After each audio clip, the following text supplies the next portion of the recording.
প্রিয় দর্শক শ্রোতা, আর একটি নতুন নিউজ নিয়ে আপনাদের সামনে হাজির হয়ে গেলাম। কি এক ঘটনা ঘটে গেল এবার বাংলাদেশ ক্রিকেট বোর্ডে।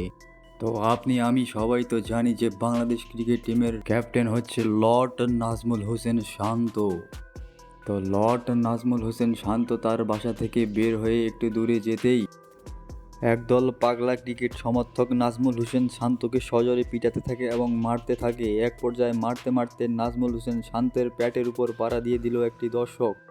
সেখান থেকে বাংলাদেশ পুলিশ শান্তকে উদ্ধার করে ঢাকা মেডিকেল কলেজ হাসপাতালে ভর্তি করে। তো প্রিয় দর্শক, শান্তর শেষ পরিণতি কী হয় সেটা জানার আগে আপনি যদি আমাদের চ্যানেলে নতুন হয়ে থাকেন তাহলে অবশ্যই আমাদের চ্যানেলটি সাবস্ক্রাইব করে পাশে থাকবেন।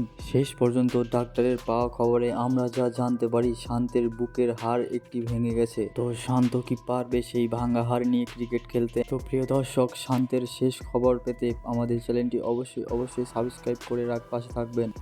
আর আপনাদের মতামত কমেন্ট বক্সে জানিয়ে দেবেন। আপনাদের জন্য কমেন্ট বক্স আমাদের সবসময় খোলা।